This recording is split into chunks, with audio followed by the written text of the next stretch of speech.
जागरूकता के लिए तो गाड़ी घुमाइए रहे हैं, सीटी मार रहा है, फिर भी लोग नहीं निकल के नली में डाल देते हैं। जब रात को महिला लोग को बोलेंगे कि नली में न डाल के आप गाड़ी आता है उसको दीजिए, डस्टबिन आपका नजदीक में तो डस्टबिन में डालिए।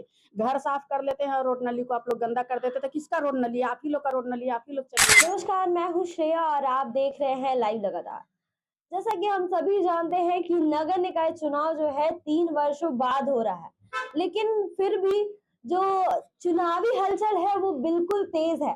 अभी मैदान में कई प्रत्याशी, हर वार्ड से कई प्रत्याशी उतरे हैं और इसी के बीच हम वार्ड नंबर 10 संगीता देवी, जो कि इस वार्ड से मेयर प्रत्याशी के रूप में खड़ी हुई है, और आपको इसके साथ ही बता दें कि वार्ड नंबर 10 जो है महिला आरक्षित कर दिया गया है, इसलिए इनके जो पति हैं अर्जुन यादव, वो खड़े नहीं हुए हैं। हालांकि आपको बता दें कि इससे पहले उनका कार्यकाल रहा, उन्होंने क्या काम किया और साथ ही संगीता जी क्या क्या काम करेंगी ये हम उनके पास जानने आए हैं। नमस्कार संगीता जी, स्वागत है आपका हमारे चैनल में। आपको भी स्वागत है मेरे वार्ड में। चलिए, बताइए कि अभी आप किन किन मुद्दों को लेकर आप इस बार मैदान में उतरी? मुद्दा तो देखिए बहुत सारा है, जी। लेकिन मेन मुद्दा रखे हैं हम वृद्धा पेंशन, मैया योजना, राशन कार्ड को लेकर मैदान में उतरे हैं। और पूर्व पार्षद भी हम रह चुके हैं 2013 से 18 तक। 18 के बाद मेरा 5 साल कार्यकाल पूरा हो गया। उसके बाद अर्जुन जी आ गए 18 से 23 तक। फिर 5 साल मेरा जो काम रहा, वो रोड, नली, राशन कार्ड, वृद्धा पेंशन, विधवा पेंशन, प्रधानमंत्री आवास योजना, लाल कार्ड, ये सब बनाए। उसका कार्यकाल पूरा हो गया तो फिर 18 से 23 तक इन्होंने किया, फिर कार्यकाल उनका पूरा हो गया तो अब हम मैदान में उतरे हैं पार्षद प्रत्याशी। तो आप मैदान में उतरी हैं, ये जो सारे मुद्दे आप बता रही हैं, ये तो बेहद ही ग्राउंड लेवल के मुद्दे हैं जो हर प्रत्याशी उठाते हैं। आप कुछ नया इस बार लेकर आई हैं जिससे जो है कि जनता तो आपको हर बार वोट दे रही है, लेकिन जनता भी चाहती है कि कुछ नया प्रत्याशी लेकर आए, हमारे लिए भी, हमारे लिए लेकर आए कुछ नया, ताकि हम उनको वोट दें और हम उनको चुने। नया में जैसे कि महिला लोग के लिए हो गया, आपको महिला समूह चलाना है। जी। उसमें महिला समूह में लोन मिलेगा, सिलाई सीखे, कंप्यूटर सीखे, छोटा-छोटा रोजगार जो भी महिला लोग करे। बच्चा लोग के लिए रह गया, खेल का मैदान कहीं ढूँढेंगे, वहाँ बनवाएँगे। और हम पेंशन और राशन कार्ड इसलिए लेके चल रहे हैं कि मेरा वार्ड में बहुत स्लम क्षेत्र है। स्लम क्षेत्र में ज़्यादा गरीब-गुरबा लोग रहते हैं, तो उन लोग को तो राशन कार्ड का बहुत ज़रूरत होता है और पेंशन का ज़्यादा ज़रूरत होता है ना, कि बूढ़ा-बूढ़ी अगर हो जाते हैं तो उनको देखने वाला कोई नहीं रहता है। इसलिए हम ये सब मुद्दा लेके चले हैं कि बूढ़ा-बूढ़ी को कम से कम 1000 भी मिलता है तो बहुत सहयोग होगा उन लोगों को।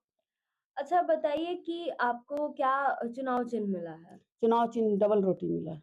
डबल रोटी मिला है। मतलब ये गरीबों से जुड़ा हुआ है, जुड़ा हुआ मिला है। उनके लिए क्या करिएगा? बस बोले तो ही क्या, वही राशन कार्ड बनाएँगे, ज़्यादातर ध्यान देंगे हम कि गरीबों को 5 किलो भी राशन मिलता है तो बहुत मिलता है। और महिलाओं पर ध्यान देंगे कि समिति में थोड़ा जोड़ लगाएँगे हम, समिति नगर निगम से दिलवाएँगे सबको लोन, छोटा-छोटा योजना से जोड़ेंगे उन लोगों को। जी। खेल के मैदान में जैसा कि हम देखते हैं कि बहुत सारे ऐसा युवा होते हैं जिनको खेलने की प्रतिभा होती है, लेकिन क्या होता है कि उनको आर्थिक सहयोग नहीं मिलने की वजह से और कुछ ऐसी सुविधाएं जो हैं उनको नहीं मिलने की वजह से वो पीछे रह जाते हैं और वो खेल नहीं पाते। अगर आपके वार्ड में भी कुछ ऐसे बच्चे हैं, कुछ ऐसे युवा हैं, तो उनके सहयोग के लिए आप क्या करेंगे? पिछले 5 साल जब हम पार्षद रहे थे, उस समय फुटबॉल खेलने वाला लोगों को हम लोग फुटबॉल बाँटे थे, उनका ड्रेस बाँटे थे। जी। फिर इस बार अगर जनता हमको दे चुना के भेजती है, तो फिर इस बार हम उन लोगों के लिए कुछ करेंगे। मेरा वार्ड में अगर मैदान कहीं देखते हैं, सरकारी ज़मीन होगा तो वहाँ मैदान ग्राउंड बनवाएँगे खेलने के लिए बच्चे लोग के लिए। यहाँ पे एक हाट भी लगता है, तो वो हाट जो है वहाँ पे गरीब परिवार भी रहते हैं और मध्यम वर्ग के परिवार भी वहाँ पर हाट लगाते हैं, दुकान लगाते हैं। तो उनके लिए आप क्या करेंगी? उनके लिए तो डिक्शनरी पर व्यवस्था हुआ ही है, और चाहेंगे कि ऊपर और बना के और जो रोड पर लगा रहे हैं, उन लोग को व्यवस्था करवाएँ। जो हम देखते हैं कि हम जब आपके वार्ड में घुसे, मतलब जानने के लिए कि क्या-क्या काम हुआ है, थोड़ी-सी शायद आपके वार्ड की जो जनता है नाराज़ है। और यहाँ तक कि जो शिव मंदिर वाला जो रास्ता है, उस वार्ड में नाली बनाया गया है और लोगों के द्वारा ये कहा जा रहा है कि नाली तो बनाया गया, लेकिन ना इसकी सफाई होती है और ना ही इस पे ढक्कन लगे हैं, जो कि खतरे की घंटी है। और दूसरी ये कि उससे बीमारियां भी काफी फैलती हैं। नाली तो हम लोग बना दिए हैं, ठीक जी। है। 3 साल से तो चुनाव हुआ नहीं, जी। तो 3 साल से तो पार्षद का कोई उसमें सहयोग था नहीं। तो अब हम लोग जीत के जाएँगे तब ना डोर टू डोर नाली, रोड सबको देखेंगे और करवाएँगे। 3 साल से तो ठप था सारा काम, तो कोई सुनते नहीं थे। जैसे जिसको मना रहा है वैसे कर रहे हैं। अब हम लोग जीत के जाएँगे, उसके बाद ध्यान देंगे रोड नाली पे। और गोबर बहा दिया जाता है, उसमें पूरा नाली में कचरा आदमी गाड़ी घूमता है लेकिन गाड़ी में ना डाल के नली में फेंक दिया जाता है, तो नली तो जाम होगा ही। तो लोगों को थोड़ा सा जागरूक होना होगा ना, वार्ड के लोगों तो को। इससे जागरूकता के लिए आप क्या करेंगे? जागरूकता के लिए तो गाड़ी घुमाइए रहे हैं, सीटी मार रहा है, फिर भी लोग नहीं निकल के नली में डाल देते हैं। जागरूकता के लिए घूमेंगे वार्ड में तो महिला लोग को बोलेंगे कि नली में न डाल के आप गाड़ी आता है उसको दीजिए, डस्टबिन आपका नजदीक में तो डस्टबिन में डालिए। घर साफ कर लेते हैं, रोड नली को आप लोग गंदा कर देते, तो किसका रोड नली है? आप ही लोग का रोड नली है, आप ही लोग चलिएगा ना। देखिए कुछ लोग का कहना है कि जब तक नगर निगम में पार्षद का कार्यकाल रहा, मेयर का कार्यकाल रहा, तब तक हर चीज़ सुविधाजनक थी। जब वो कार्यकाल हटा तब वो हर चीज़ सुविधाएँ उनको मिलना बंद हो गया। तो दूसरी चीज़ आपको बता दें, जैसे आप कचरा गाड़ी का बात कर रही हैं, तो कचरा गाड़ी बहुत से एरिया में ऐसा होता है कि जाती नहीं है। तो अगर जैसे कि आपके ही एरिया में हो सकता है कि कचरा गाड़ी 2 दिन पे 1 दिन आती हो, 3 दिन पे 1 दिन आती हो, ऐसा हो सकता है। बिल्कुल, तो आप हमें ये बताइए कि आप अगर वो कचरा गाड़ी डेली नहीं आ रही है, तो क्या आप उस एरिया में डस्टबिन लगाएँगी ताकि अगर लोगों को कचरा भी फेंकना हो, तो वो डस्टबिन में फेंक सकें? डस्टबिन लगवाएंगे, गाड़ी बढ़वाएंगे वार्ड में, हर मोहल्ला में गाड़ी करवाएंगे हम लोग अगर जीत के जाएंगे तो। अगर डेली नहीं घुसने का भी तो पीछे कारण होगा कि गाड़ी कम होगा, हुँ। तो गाड़ी हम लोग बढ़वाएंगे वार्ड में, ट्रैक्टर बढ़वाएंगे वार्ड में, डोर टू डोर घुसेगा हर मोहल्ला में गाड़ी। चलिए सफाई के बारे में तो आपने बता दिया। अब सुरक्षा की बात आती है, तो महिलाएँ देखिए कहीं भी सुरक्षित नहीं है। तो आप अपने वार्ड में महिलाओं की सुरक्षा के लिए क्या करिएगा? महिलाओं की सुरक्षा के लिए सीसीटीवी कैमरा का व्यवस्था करेंगे हर जगह और प्रशासन का सहयोग लेंगे। और पिंक के अथी घूमते हैं पेट्रोलियम, उनका सहयोग लेंगे हम लोग। और वार्ड में देखते हैं घूमते ही रहते हैं वो लोग बाइक लेके। सारे वार्ड में घूमते हैं। सारे वार्ड में घूमते होंगे, हम तो अपने वार्ड में देखते हैं कि घूमते रहते हैं। तो सारे वार्ड में आप ही घूमते होंगे। तो आप अभी जब भी बढ़ाएँगे? बढ़ाएंगे।